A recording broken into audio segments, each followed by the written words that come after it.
probably one of the biggest questions I've got in this area of bringing people who have disabilities or who have exceptionalities, visible or invisible, was the question I got about the boilerplate wording on job postings about like, oh, if you identify as a member of this group, we encourage you to apply, that sort of thing. And somebody asking if it was a way to weed people out.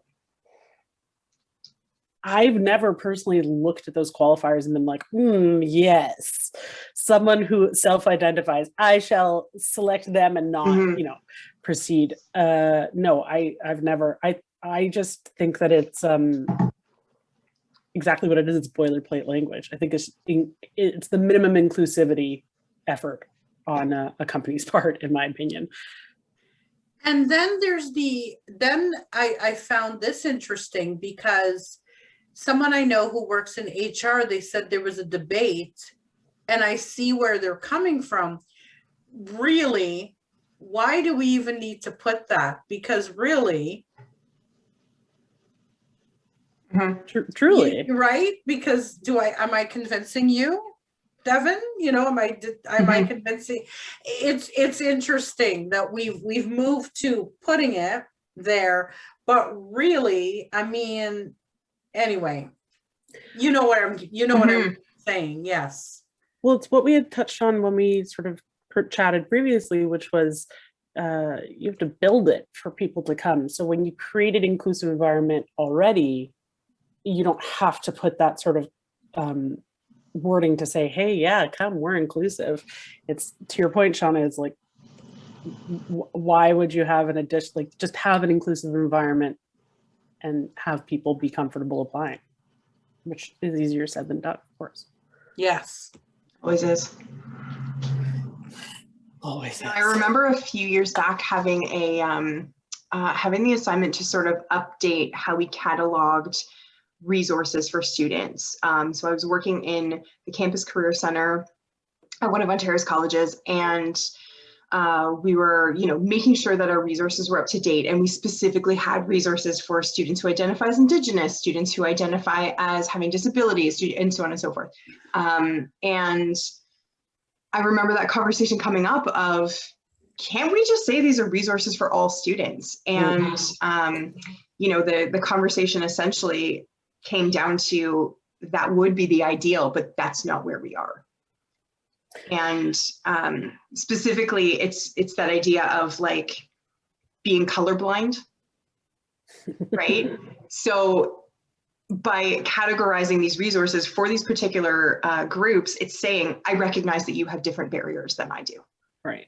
Right. So it's, it's interesting to then kind of have had that question from a student of like, don't they just put that so they can like weed people out? I mean, maliciously, some people maybe. I tend to agree with you, Dyanna, that it's probably just people doing the bare minimum. Yeah. And the other thing too, related, or somehow related, I see the connection where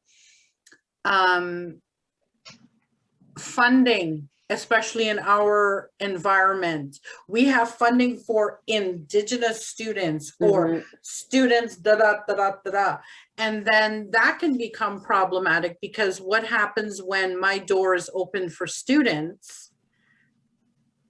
What does that, like, what does that do? So a non-Indigenous student comes in, and I know we don't operate this way, but things to think about, comes into our First Peoples and Indigenous Center, and they're in crisis.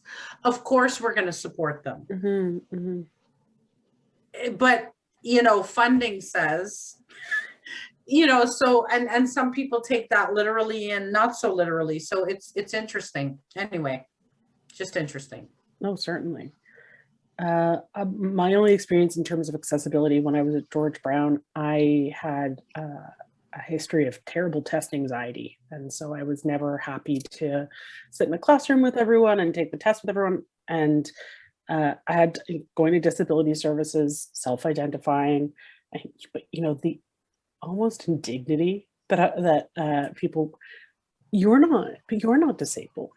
You don't need to go to disability services. I was like, well, but I need accommodation. Well, but you're able-bodied. And I was like, I don't think you understand. Like, this is how I get my accommodation. I need to write in a different room. I need to have, extra time, whatever. But yeah, it was very interesting.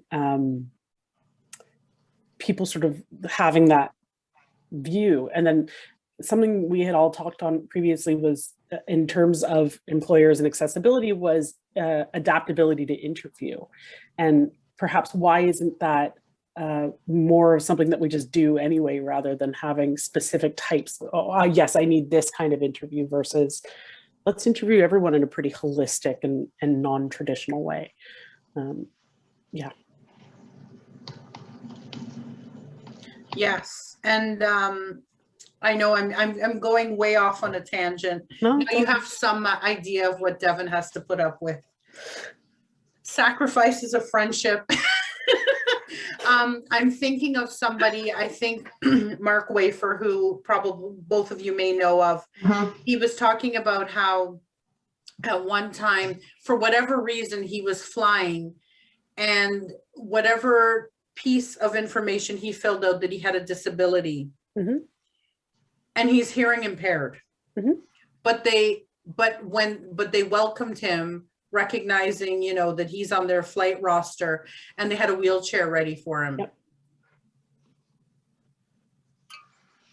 Yeah, I've heard him talk too about kind of the challenge of using that symbol with the wheelchair to kind of cover all disabilities. Yes, exactly. Yeah, I've heard him speak about that. Yeah, exactly.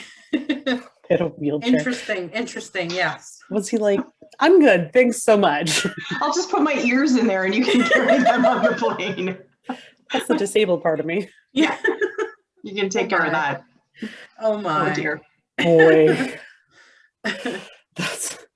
Yeah. It's not a one size fits all sort of situation. No, not at all. I know. And it's so tricky. But sometimes I feel people think, okay, well, I've asked. Great. You've done the bare minimum for not being the worst. Yes. Well, yeah. when we don't include people with accommodation needs or disabilities in the conversation around hiring in general, whether that be visible, invisible, when we rightfully talk a lot about race and background and culture of folks that we're hiring and how we want to see that diverse group of people come in. But when you don't include disability in that, it really cuts out a large portion of everyone that we're talking about. And to my point earlier about interviewing, the more work I've done outside of a corporate world, the more I have to say that interviewing is flawed. It is not a normal, recognizable process that I think we should continue. So why not have different options so that many different types of people can experience? And I understand that, yes, there wants to be some consistency when it comes to, well, if this candidate does this way, then it must be this way. But what about different things that evaluate the same things, put on different scales, rather than one thing must be right? And I would advocate, connected to what you're saying, how is me answering questions well the best way to determine how I'm going to be doing certain work? Like when I think about interviewing for working with people with disabilities, I had to answer, 8 to 10 questions. Nothing, I could be amazing, get my foot in the door and have zero empathy. Like you haven't. It's so, yeah, I mean, I understand the need for questions, but I would also advocate for doing, different days even. Yes. And I know that that's not the right process. Like that's not the right process when it comes to time and money and all of that. But I also know that if you hire the wrong person, talking to my friends in HR and, knowing from experience, I hire the right person, you might lose a whole team of people. Hiring the wrong person, you might lose a whole team of people. It also costs 150% of their salary to hire the wrong person. So yes, exactly. So what's an extra couple of hours. Yes. Yes. Well, and it's capitalism, I think, is Yeah. the answer. Yeah. You know, my experiences working in agency side, everything needs to be done yesterday. I mean, I did a whole AMA about inside the mind of a recruiter, and it's like, I don't think you understand. You're under so much pressure at all times to be constantly delivering, and you want to maintain that quality aspect, but then also you also need to get your job done yesterday because somebody says to you, I need this today, my client needs this, you need to be doing this. So really, I think, you know, overall the hiring process is broken and then when you come down to it in terms of the interviewing process, in terms of accommodation, and in terms of talent attraction, what are we doing to better ourselves to attract the right type of people in that the right person for the job overall, but then a cast of diverse characters and diverse folks. And I don't think anyone's hitting it level on the head perfectly, but I think that there should be more effort put towards your talent attraction and then your interview process if diversity and inclusion is top of mind. Shauna, I have a question for you. Because you have, I mean, you support students generally right now in sort of transitioning into post-secondary education and trying to reduce some of those barriers, but you have done work as well where you're working with students who have disabilities and trying to work with them in terms of like finding a field placement and working with employers. I don't know if you have any stories or any kind of insights that came out of that kind of work. Yes. So I would say a number of things. So the first thing is the employer being well-intentioned, but being fearful of taking on an individual, a student. So what does that look like? Is it going to be extra work? Because of course, the whole idea of a field placement is to not add too much to the person to the host because they're busy people. So not feeling like they're equipped to support the student. Is it going to be extra work? Mm-hmm. What is their disability? How should I treat them? Mm-hmm. And all well-intentioned, like the examples, you know, I'm afraid of, and I'm not quoting them, but, you know, sort of recapping, you know, I'm afraid that I don't want to offend the student. Am I going to be able to support the student? And this whole idea of, you know, asking the person what they need, because sometimes it's something really simple, and being fearful. And I think, you know, I think it's worth saying that we're at a point where we're dealing with all of this racism and stigma and, you know, oppression and all of those things, discrimination, but yet we're not, and I don't want to diminish those.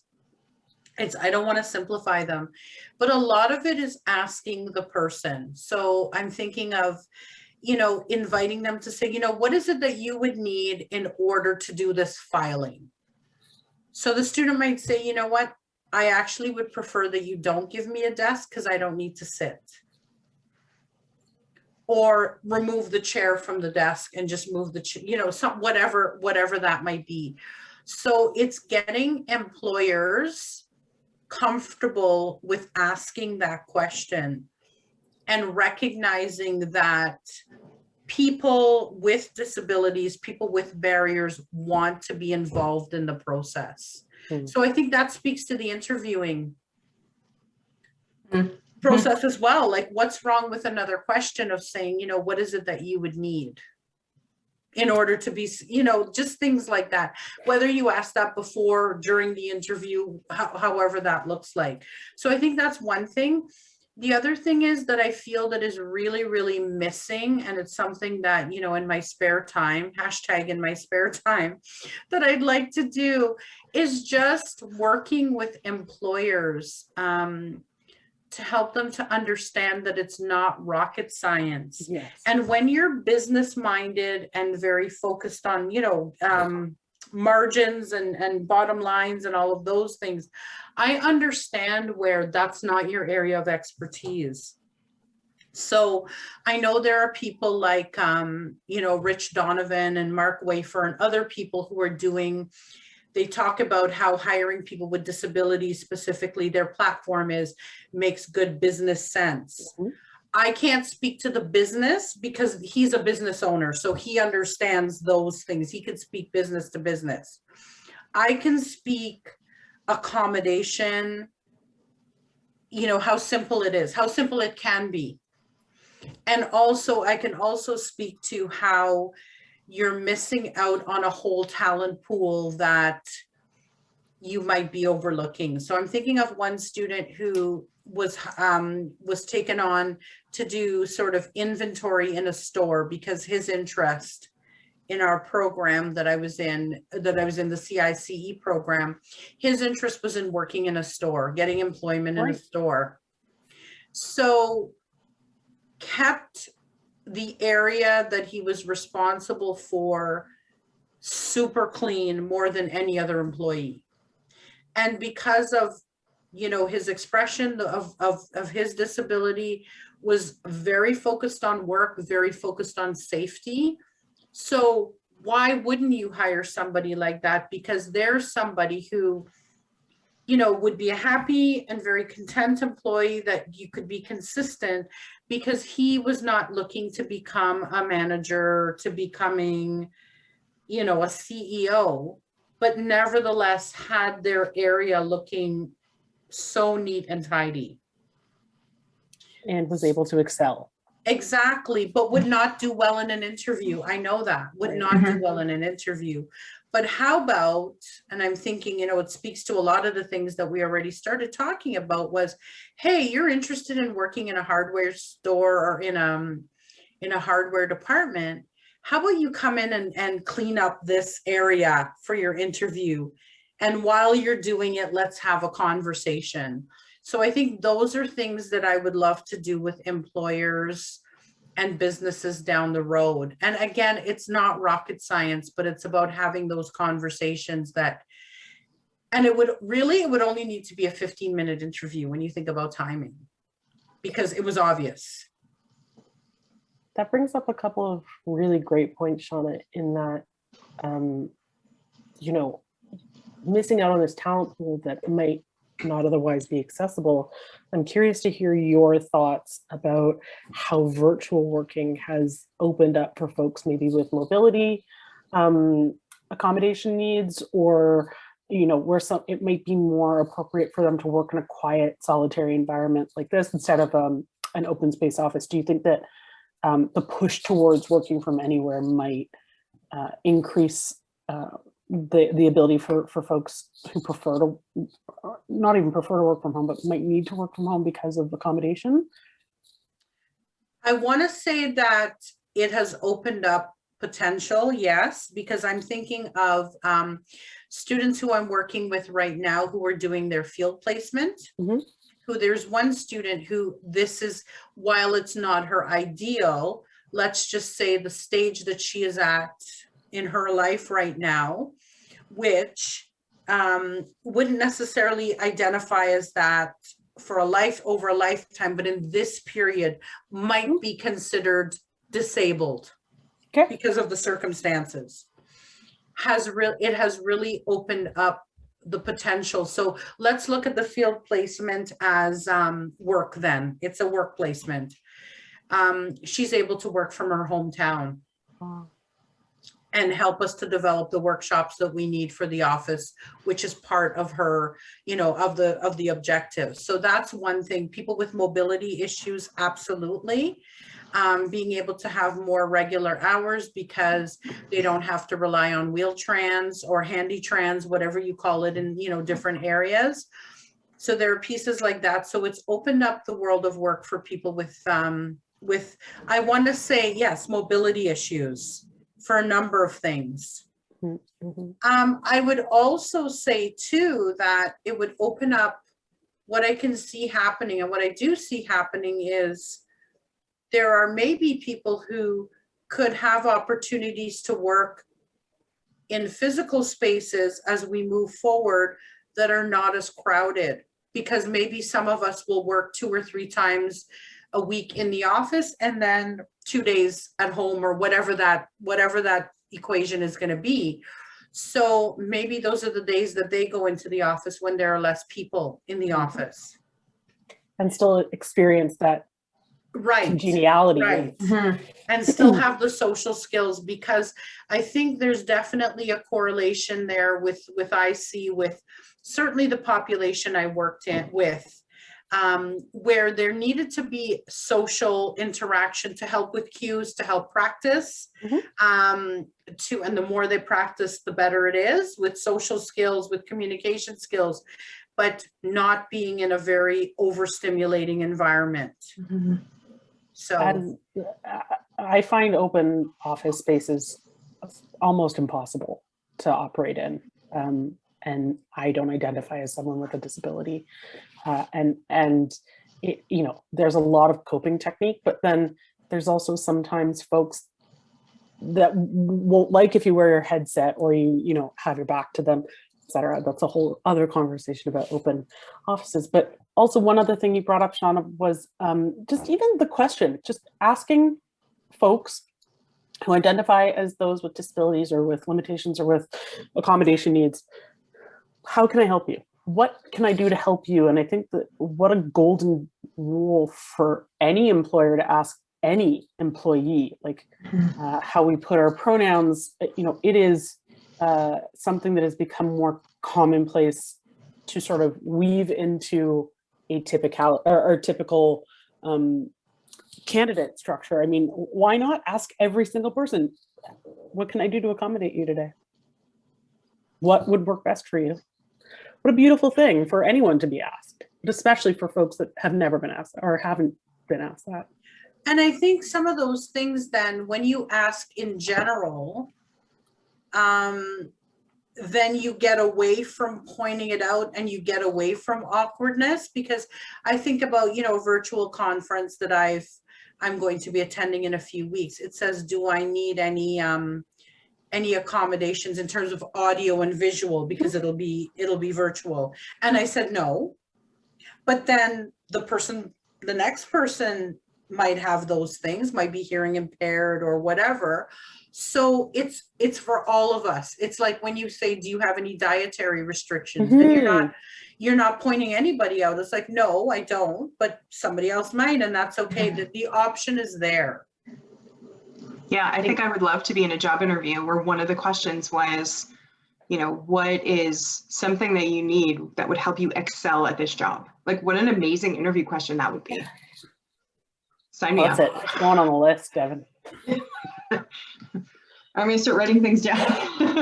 Well, to the point, allergy restrictions, but using our pronouns. I mean, I identify as a cisgender person, but, you know, for me to be able to say, yeah, my pronouns are she, her, hers, takes away the stigma of someone who might not have the pronouns as the same way that they present, or identify otherwise. And thus it just makes it, and I hate to use the word, but normal, but brings it into our zeitgeist, I guess.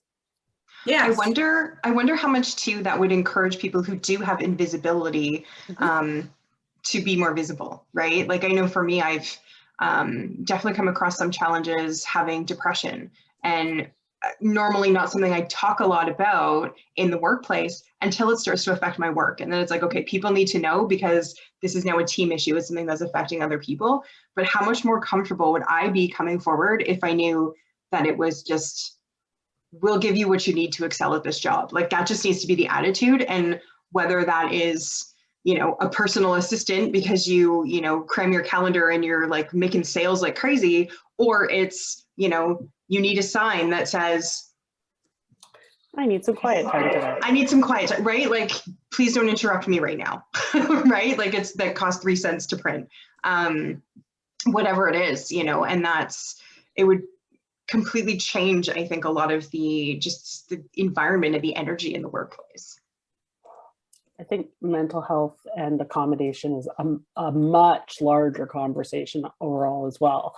And, you know, even just seeing other invisible things like folks with migraines or folks with chronic pain, as a chronic pain person, sometimes it's very hard to put on a happy smile and move through your day if there's 800 people around you and you're trying to do this and this and this. And it would be nice if there was more of an open sense. And now this is pre-pandemic, of course, in my experience, to just be like, you know what, I gotta go home. Like I can't be in this space right now. I have to go home in order to get my work done.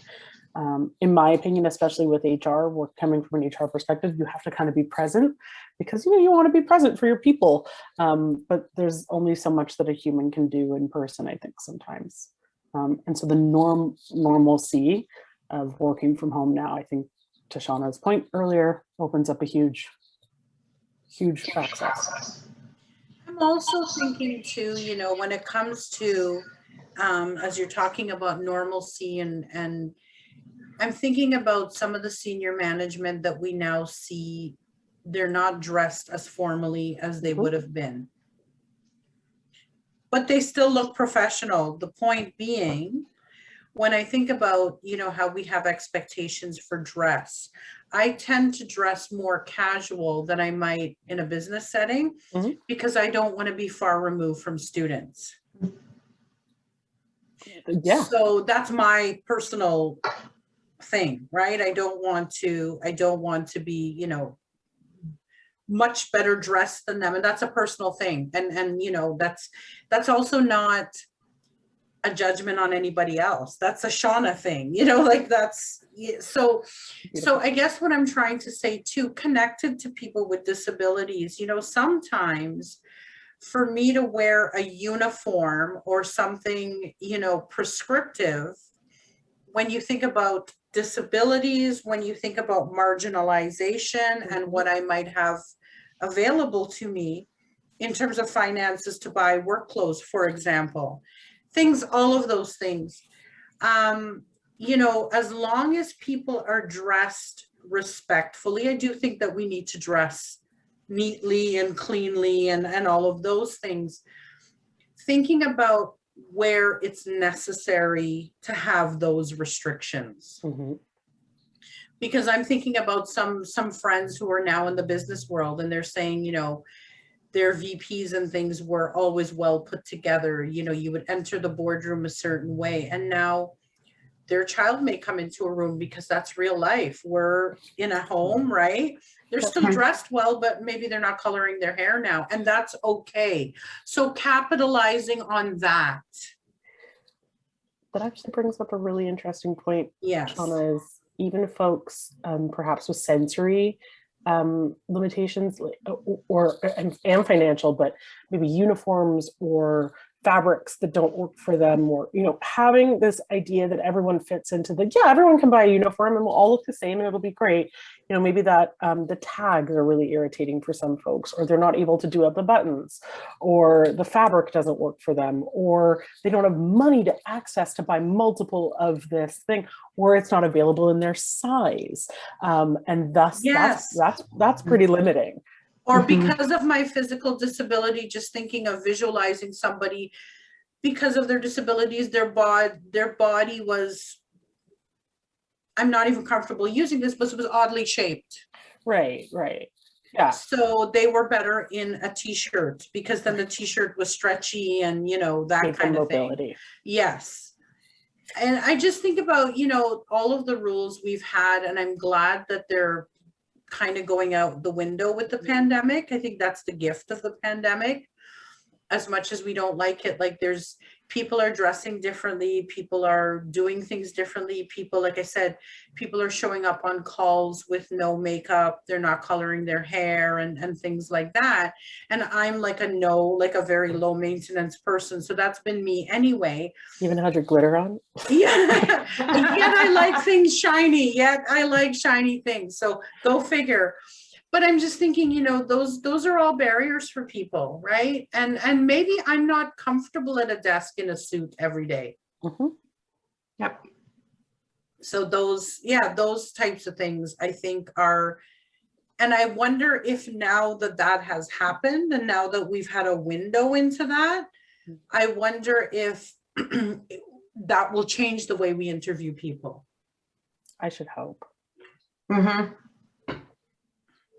I think that, conversations like, and I said this last time, conversations like this are so important, but then it's like, what can we do to impact that change? And you know, Shauna, you have the ability, Devon and I both have the ability each in our own rights, but the continuation of the recognition and then the impact that happens with it, because there's nothing without impact and actual change, because it just isn't, to your point, isn't working and now is changing, and that's phenomenal. Yeah, and I would not expect that even if we were to become well by September, so I'm thinking of, you know, in terms of the academic calendar, let's say we become miraculously well and we can all go back. I wouldn't necessarily think, like, if I saw somebody in senior management that didn't have a suit on, I wouldn't necessarily think they're not ready for work all of a sudden. Like, I just wouldn't now, because we've been through this. We've been through something significant, let's face it. So I think it's shifted. It's certainly shifted. You're not all wearing sweatpants on the bottom half? Yeah. I totally have yoga pants on right now. Not gonna lie. I actually Waist dressed up up today because I have other meetings this afternoon, and yeah, but I know what you're saying. Yeah, like why? Yeah, it just brings into things a lot of questions, and yeah, how we do things, what our expectations are. And I know it's not related to where the conversation just went, but I'm all for, when I think about the students I work with, being interviewed in the environment that you're going to be working in. So I may apply to work in a busy warehouse, but that's so not me. Well, what do I look like when I'm there? Am I thriving? Have I found myself? You know, have I centered myself there in the interview? Who says that it has to be in a boardroom then, you know, the typical meeting room? And I'm thinking about our students, individuals with disabilities. The young man I was telling you about, he wanted an inventory type job, which he was incredibly successful at, but we still met in an office for an interview. So why not put him on the floor then, in that, you know, in the floor of a large hardware store, and see how he does, and talk to him while he's there and see how comfortable he is, or yeah. That's so interesting. I love that. I think that goes back to Dyanna, what you were saying earlier, like the whole process doesn't make a lot of sense the way we do it. And how many times have you seen somebody get hired into a role and you're like, a lot. I don't think that's quite right. And how different could the process have been? I mean, disability or no disability, by saying, okay, we're going to put you in this scenario. Let's put you in a team meeting and we'll have you lead whatever the discussion is about this challenge we're experiencing. See how you negotiate, see how you deal with the team, see how you handle an unfamiliar situation. Like, instead of sitting there and saying to me, well, you know, could you tell me about a time when, put me in the situation. It makes way more sense, takes less time. You're going to know immediately whether or not that person fits, whether they gel with the team, whether they bring up good points, whether they write, how it works. Be so easy. And if that became a more standard process, then yes, all of a sudden the doors really open for people who have disabilities, visible or invisible, who have mental health challenges, who, you know, come in with all different kinds of presentations. And it opens the door to, okay, let's just put you in the environment and see what happens. It makes way more sense. I also think that's a big door opener for folks that we've talked about this before, but I'm only an English speaker, but folks that speak in multiple languages, that are brave enough to interview in a language that might not necessarily be their primary language, in a country that might not necessarily be where they grew up in the culture, etc. You know, so that's a pretty brave thing unto itself. But then to put them in a situation where that they can shine rather than where they might shrink. So I had a client who was a phenomenal candidate. And there was no reason why she shouldn't be getting the interview she was getting. She did eventually get a job because they did take a different approach to interviewing her, and she was allowed to shine and allowed to show off the good things that she was. But I have candidates, both disabled and not, that are terrified of interviewing. There's a large stigma around it, a large sort of heaviness that goes with, oh, I have to be prepared for this interview. Oh my God, I have to impress. And, you know, I do a lot of seminars and a lot of talking about the STAR method and the PAR method, how to structure your answers for your questions. But really, I also try to encourage people to understand why that question's being asked, which I don't think anyone has ever taken the time to sort of step back and think, okay, why are they asking me about a time when I struggled with a colleague? Well, beyond wanting to know how you dealt with it, they want to understand how your brain works and the thought process you go through. That's why when I was in corporate, I would see a lot of brands doing assignment-based interviews where they would go through a typical interview process, and then they would have a candidate accomplish an assignment. The problem then that comes with that is that there's a little bit of a free labor exchange that's happening, and then candidates are spending 40 hours in a week preparing for an interview that they're not going to get the role for. And it's like, and yes, you want everyone to have the same experience, but if you're working full-time and maybe a parent, maybe a single parent, maybe a single person during a pandemic, there's a lot of stress, and to spend an entire additional work week's worth of work preparing for a role that you then don't get. So also not awesome. Yeah. There is a fine balance between assignment-based interviewing and also obviously just regular interviewing. Yeah, and I think about, again, with work, yes, this whole traditional, if you look at the traditional view of interviewing, I'm going in there to impress you. Mm-hmm. Yeah. Okay, yes, I do need to impress you because you want to hire me because theoretically, I'm the best candidate for the job. But sitting in a boardroom, when I think about my role, sitting in a boardroom, I don't know how many times that would happen in the work that I do. That's not where I'm going to impress you. So that's not the environment that I'm going to impress you in, like that kind of thing. That's such a good point, Shauna. And the idea of bringing someone, who maybe with a disability that wants to work in that environment wholeheartedly, interviewing them in that space and seeing how they, are in that space is so brilliant and so simple. Yeah, like I think about, in my role, I do a lot of class presentations. Yeah. Well, for me to describe how I'm engaging with students, you're not going to know. Of course, I'm going to tell you that I engage well with students. But if you were to see me, you might say, she doesn't engage all that well. That's not what we're looking for. Really, right? Or that's not the person we're looking for. Or, oh, I had no idea that, wow, I never thought about that, or whatever that might be. We're not. And I think it becomes even more so, hopefully, I can articulate that, but really I can't. So in a way, I feel disabled by that because I would be the right person, or somebody would be the right person for that job, but you haven't seen me do what I do best.